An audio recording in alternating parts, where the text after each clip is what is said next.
ihe ọbụla m nwere ji edula ngaji ejikuru rice rie ọnụ ọ bụ onye ọrụ nchela m wee ite na ntị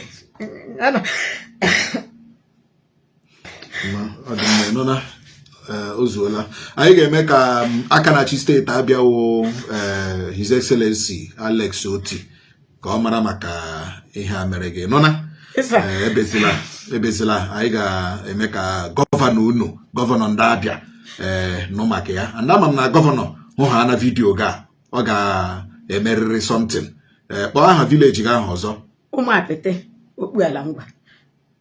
na kansụl Isiala Ngwa North. Okay, Isiala Ngwa North. Igbo mena ga-emente ekenekwa m na vidiyo ahụ bụ vidiyo ihe nweta biko achọrọ m ka anyị kwuo da nkwu na nọtapụ na vidiyo biko anyị jikwa ya wee na-akpọ biko Alex Oti biko do Alex Oti biko bịa nyere this family aka because you are the only one that can intervene in this case because na omegbu nwa ogbenye na bụ ihe na-ewute m ewute too much so biko you na top on this video our mama kwụnụ no ihe nya na ijeje she's using up on you to call Alex Oti biko Alex Oti biko bịa nyere this family aka do kodekwan Mandewo Ndewo nna m. Hello tirekwanụ. Aftakwala m taa. Aha gị gịnị? Aha m bụ Uruakụ Gideon Ogbuji. Iwu onye ebe? Abụ m onye Ụmụapịtị Okpuala Ngwa. Na which council? Ole council unu nọ? Isiala Ngwa North. Okay, Abia State. Abia State. Ọnụ mara anyị na Ụmụapịtị mbụ ụmụ Ugwu Ọbasi. O nwere mkpesa iji maka ya bịa. Yes sir. Ya bụ mkpesa na-ewute. Ọ na-agụ akwa. Achọrọ m ka ị were nwayọọ kọwatụrụ anyị na nkenke ihe merenụ. Sa ọ dị kemgbe m lụrụ dị Ụmụapịtị anyị ndị isi inwe mkpagbu. Mkpagbu ahụ mbụ mkpagbu nke ala ekokwa nne ọtụtụ afọ di m bụ Gideon na nna ya mbụ Ogbuji anya so ekole ekocha ya kogbuo achala Win Junction gwa ndị anya na wendị iko ka ma batakwara ọdebe ka anyị di m anwụọkwa nna ndị yara wendịkwa iko ka anwụ ma kemgbe di m nwụrụ ụmụ ndị ahụ ndị si ịbịa dị enye anyị nsogbu dị iji polisi n'ime uchichi 12 o'clock wa bịa arrest ndị ọfọ wee bere ndị ladịghị mgbe ya ekpuwe bịa like ke ndị arụ arrest m bịara bịa evuru m la February adịghị mgbe ya ekpu ọ bụ orukwula m hekwala ọdụwa bịa pụrụ m la arụ arrest aba shitakwa ala o durula abalị 13 n'ọnwa 6 ma agawa ahịa orukwu amọji ya mbe eke ndị nọ n'ụlọ m afọ mbụ nwa m nwoke a Joshua la nwa mara nnọ Light ọ bụ ndị nọ n'ụlọ m afọ a ga-anọ m l'ahịa ebe a da azụta ahịa nwa m Light akpọ m mame ladị ndị nji machine lab bụ ụmụ nwoke la anọ tụmadị mgbe eburu tụmadị bịara kewu bịa babade dị Joshua see lọjiwe ụgwọ ya rụla abụ ndị drag ndị ahụ agba ya egbe buruzie dedi afọ ya eti ya mkpu lọbụla ụzọ lee mgbaji hụ otu nwoke ya ma ọ jụọ ihe ndị ibe ya karị ọsị ya ngwata ya mkpọrọ ega division Okpuala Ngwa ya ọkpọrọ ega debe ahụ ya ga mechaa report ladị ndị mbịara bịa evuru dedi ya mgbara igbe n'ụlọ ọlande polisi ekwefukwana ya dị ya agala ma m lọgharịa bụ ele ihe ndị mena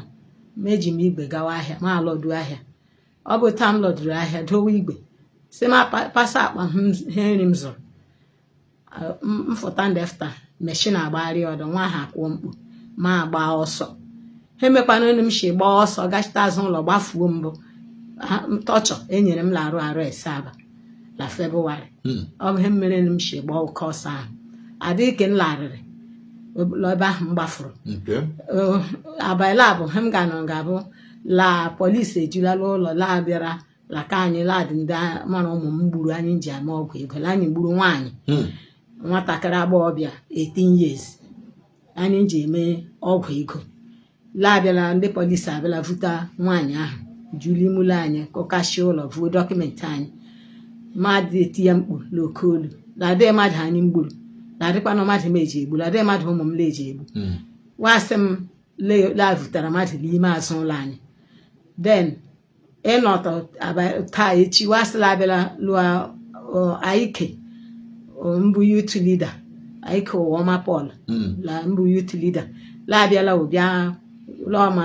lọọ gangala ndị youth Ụmụapịtị labịala bịa kutu ụlọ dị m ndị ọnụ Ike du ndị youth bịa kutu ụlọ dị gị. Ike mbụ youth leader. Okay. Lakpọrọla ụmụ youth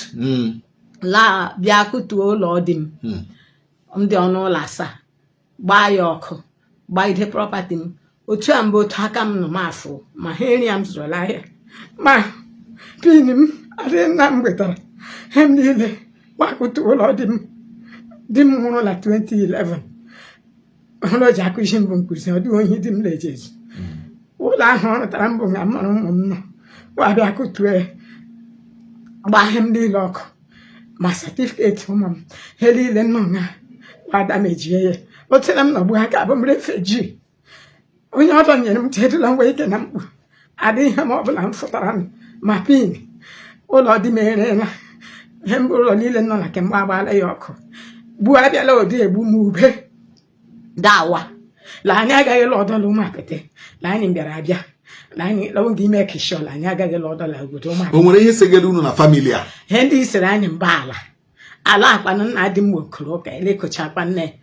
gwakwawo ma a batara ọdọ eti m nwa Chimma Edward ngaragwa agaala oge chere ụmụ m n'ụzọ kidnap kwawe emetafuwe wa agbara ha wo gwere polisi vulawe la ụgba court ekpecha ya tụọkwawe mkpọrọ maka la tụbawe la ba prison wa nọtọ ga-esi itegharịa court grant awe bel mehe ụlọ dabịa ikpe a ga-ebịa lotu a wiki mbịata abịata ndị ya bịa tawa wabịa taa mbụ Saturday 13th bịa vuru nwa mma ma nwa m ka evurula ombuke mara nọ n'ụlọ ma dedi ya la abịghị n'ụlọ weela abụ adịghị onye ke m nụbelu mere edu ma gbuo kemgbe ha mere ha 13th June ọ bụ 2026 kamgbe ahụ ruo taa anụbeghị m ume ihube nwa gị nwoke ahụbeghị m ya ka okomadịkwana n'anya na ele ebighị ndị ihe abịa anụbeghị m umere ma gbuo tina m nọ na gbuo anụmaghị m ebe isi ụzọ ọnụ ma ọ dị ndụ amaghị m ma ọ dịghị ndụ amaghị m ka evurukwa na evuru anụbeghị m umere ọ dịkwa n'ebe ụmụ di m gara ga-egwetanụ onye ọbụ asụole ọbụ nwaanyị 18 years adịghị ke mma mfụrụ anya adịkwa na onye ahụ were ụlọ m ehi ahụ wee m bịara adịghị otu mmadụ ahụ dutola ọsọ ahụ ama agbaala 13 adịghị ke m lagharịrị ọdịdị onye agawesịlawo hụrụ n'ime ụlọ ọtị na mara wiki ike na gbuo ngakwara abịala ụdị egbu ma nkwụ ndị imeghe m ma ube bekee egbudela ụda awa anya mbụ kedu aha famili mega ihe a ndị ime egbu mbụ ụmụ apịtị youth ndị bịala ọ bụ la onye ndịkwa n'idi ya ụmụ ha la ọ bụ Chief Amadi Ebel bụ onye ndị di ya wụ ma womenwa so lele mbịakwa na obi egbutuo ube wa Ike mbụ youth leader ada abịa egbu nkwụ anyị lawe nga ijide azụ tọọchị wee nga ide eji aga nche n'ime ụlọ ebe akụ tụchiri la adịghị ka anyị agaghị lọdọ n'ụmụ apịtị mara ụmụ m la anya mbụ mbịara nna di m nọrọ 135 years eliri ya nga oke di m bitara ndụ ekwere ewebita ya arịa ide nwụọ na 2011 ọ bitara 64 years eliri ya nga ahụfụ m nne di m adịghị ebe ọbụla ọ dị ejibela m kemgbe a bịara ọsụsụ bịa lụọ m ọ dịghị ebe di m kpọbela m gaa mba ebe kewe dịghị ebe ochibeela m mba ebe kewe dịkwana ebe ochiri m dịkwa ya nwụọ nna di m mara m bikwara odekpe ya nwụọ dịghị ọ gwara m sị ebe na mgbe ebe kem ama m otu m ga-eji aga m ibita n'ime ụlọ ụbọchị niile nke ndị ụlọ ụka ada achụgharị anyị ma ndị mgbagbu ma polisi ọnwa asatọla afọ gara aga ejikwa polisi bịala ke m nga ndị ike wọtara ivu n'ime ụlọ polisi ndị drag m lawe nga ivu mgbaa m ọtọ gwere ha ekugbuda nwa ogbede nwa m ogbede nna afọ asatọ ihe hapụ ebe kpụla ngara agbaala wa akwụkwọ ụlọ kọt gbagide polisi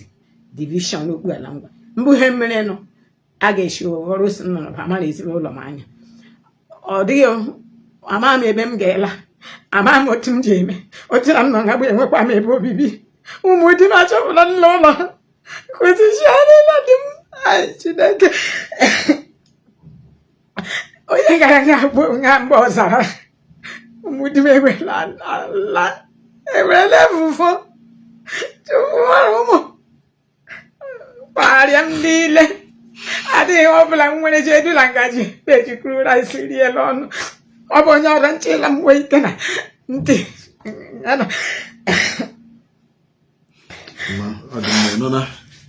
ozuola anyị ga-eme ka aka na-achị steeti Abia wụ His Excellency Alex Oti ka ọ mara maka ihe a mere gị nụna ebezila anyị ga-eme ka gọvanọ ndị Abia nụ maka ya ama m na gọvanọ hụ ha na vidiyo ga ọ ga-emerịrị something kpọọ aha vileji gị ahụ ọzọ Ụmụapịtị Okpuala Ngwa na kansụl Isiala Ngwa North. Isiala Ngwa North nke steeti Abia ọkwa ya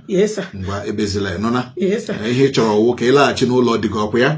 ka nwa gị furu efu nwa gị ya nwee ebe ha kpọgara nwa gị ha kpọtara gị nwa gị ọkwa ya ọkwa wụ ihe ị chọrọ mgbanụ nsogbu anọ